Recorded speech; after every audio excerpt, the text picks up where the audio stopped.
गांव मोहल्ला के इस लाइव में जुड़ने के लिए आप सबों का तहे दिल से शुक्रिया। आइए इस वीडियो में हम बात करते हैं कि सीमांचल के उन सीटों पर जिनको लेकर के अक्सर हम चर्चा करते थे, जिन सीटों के उम्मीदवारों को लेकर अक्सर बहस व मुबासा हुआ करता था, उन सीटों पर क्या परिणाम आया है और उन सीटों को लेकर के अवाम ने किसको मैंडेट दिया है। आइए हम बगैर किसी ताखीर के आपको बताते हैं। दोस्तों, सबसे पहले किशनगंज की बात करते हैं। किशनगंज लोकसभा सीट पर फिर से डॉक्टर जावेद आज़ाद कांग्रेस के प्रत्याशी, कांग्रेस के उम्मीदवार को ज़बरदस्त जीत मिली है। डॉक्टर जावेद आज़ाद साहब को जीत की बहुत बहुत मुबारकबाद, बहुत बहुत बधाई। दोस्तों, आपको बताते चले कि किशनगंज में एनडीए प्रत्याशी मास्टर मुजाहिद आलम दूसरे नंबर पर और अख्तरुल ईमान साहब, जो ऑल इंडिया मजलिस इत्तेहादुल मुस्लिमीन से इलेक्शन लड़े थे, वो तीसरे नंबर पर रहे। अब किनको कितना फाइनली वोट पड़ा है, आइए हम आपको दिखाते हैं और आपको समझाते हैं, आपको बताते हैं।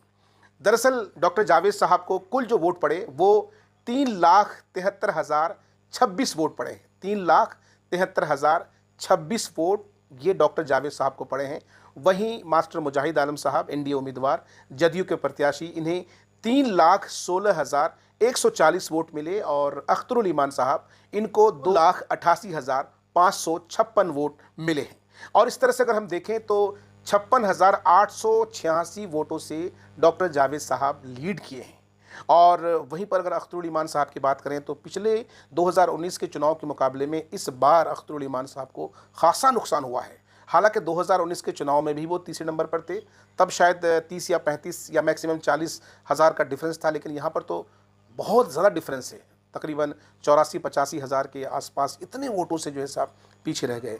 तो बड़े अफसोस की बात है और उन लोगों के लिए काफ़ी दुख की बात है जो लोग ऑल इंडिया मजलिस इत्तेहादुल मुस्लिमीन से हमदर्दी रखते हैं, मोहब्बत रखते हैं और लगातार खाड़ी देशों से हमें फ़ोन करके दुआ के लिए कह रहे थे, पूछ रहे थे और अपडेट्स ले रहे थे। खैर, बहरहाल ये सियासत है, राजनीति है और राजनीति में जीत हार तो लगी रहती है। तो ओवरऑल डॉक्टर जावेद साहब को बहुत बहुत बधाई, जीत की बहुत बहुत बधाई और किशनगंज की जनता को बहुत बहुत बधाई। आइए अब हम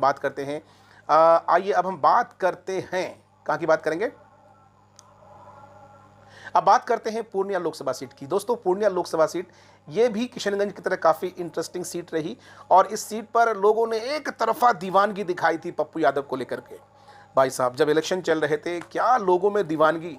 खेतों में काम करने वाले जो मजदूर हैं, उनसे जब रिपोर्टर पूछ रहा है कि भैया क्या रुझान है, तो कुछ नहीं, सिर्फ पप्पू यादव। और आज जब काउंटिंग शुरू हुई तो पप्पू यादव हालांकि शुरुआती रुझान में आगे थे, लेकिन फिर पीछे हो गए और बहुत पीछे हो गए। संतोष कुमार कुशवाहा, जो जदयू से सांसद रहे 2 बार, वो जो है साहब उन्होंने काफ़ी बढ़त बना ली थी, लेकिन फाइनली पप्पू यादव इलेक्शन जीत गए हैं। जी हाँ, बहुत बहुत मुबारकबाद पप्पू यादव जी। पप्पू यादव जी को 4,56,385 वोट टोटल पड़े हैं। वहीं पर 4,33,789 वोट संतोष कुमार कुशवाहा जी को मिले हैं और 21,501 वोट बीमा भारती जी को मिले हैं। यानी आप समझ सकते हैं कि बीमा भारती तो खामा में जो है साहब इलेक्शन लड़ करके, अगर वो पप्पू यादव हार जाते तो उनके हारने के पीछे सिर्फ और सिर्फ यही मैडम होती हैं। खैर, बहरहाल वो कहते हैं ना अंग्रेजी में कि ऑल्स वेल दैट एंड्स वेल, अंत भला तो सब भला। और फाइनली राजेश रंजन उर्फ पप्पू यादव जी इलेक्शन जीत गए हैं। पप्पू यादव एक लीडर ही नहीं है बल्कि एक बहुत बड़े समाज सेवक हैं, हमेशा अवामी खिदमत अंजाम देते हैं।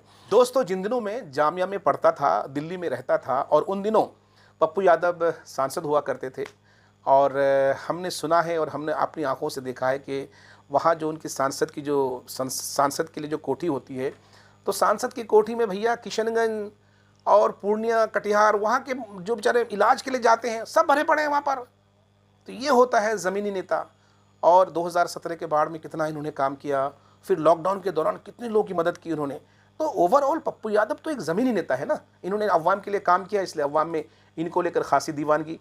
अच्छा, चलिए अब हम बात करते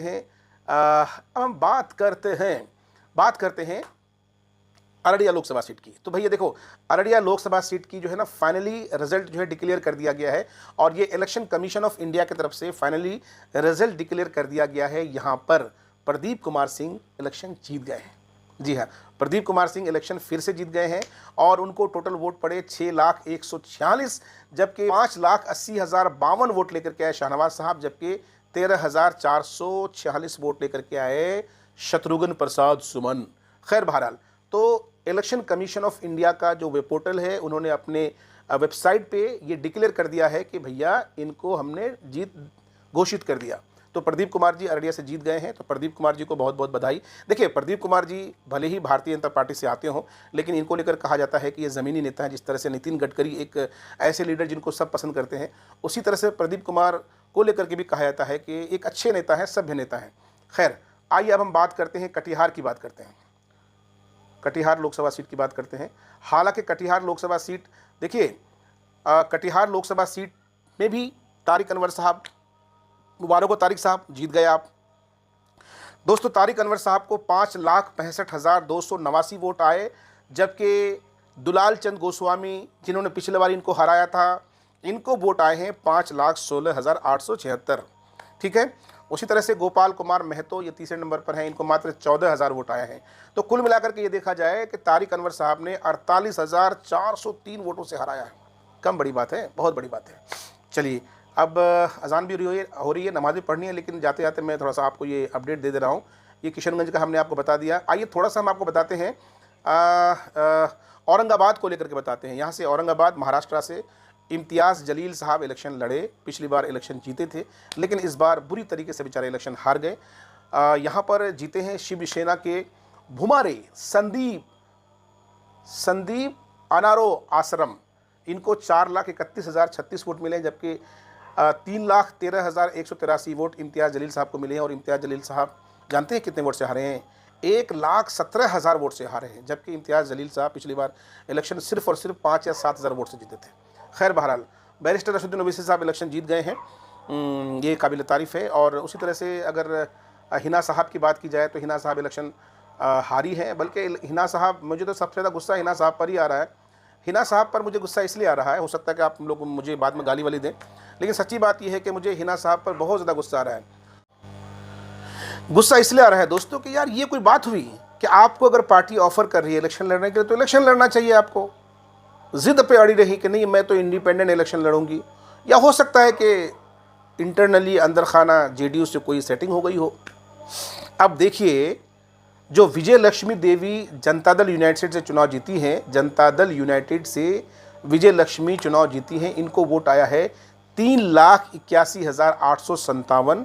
हिना साहब को आया है 2,45,669। और अवध बिहारी चौधरी जी, इनको वोट आया है 1,64,548।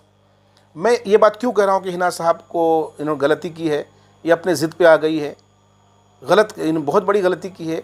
अगर वो आरजेडी के टिकट से इलेक्शन लड़ती तो आप ये बताइए 2 लाख वोट ये हो गए, 1,64,000 वोट इधर से, तो यकीनी तौर पर हिना साहब इलेक्शन जीत जाती हैं।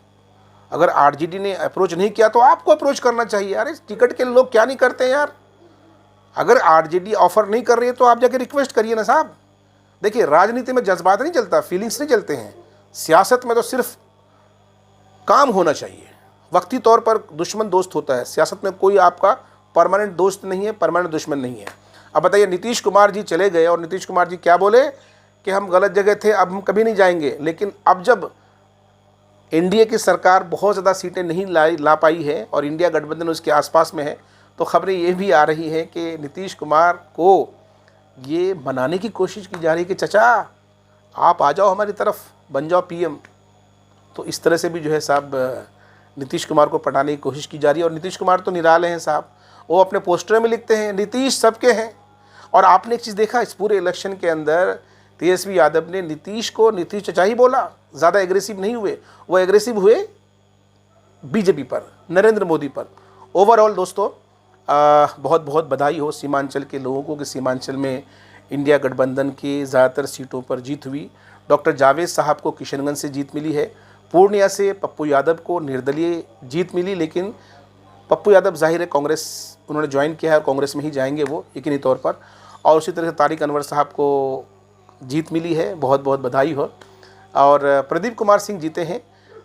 तो ये सारी चीज़ें थी, ये सारे अपडेट्स थे। और इस वीडियो में इतना ही। आपके जहन में कोई कुल बुला रहा हो कोई, अगर आपको कमेंट्स, तो आप अपने कमेंट्स को दीजिएगा।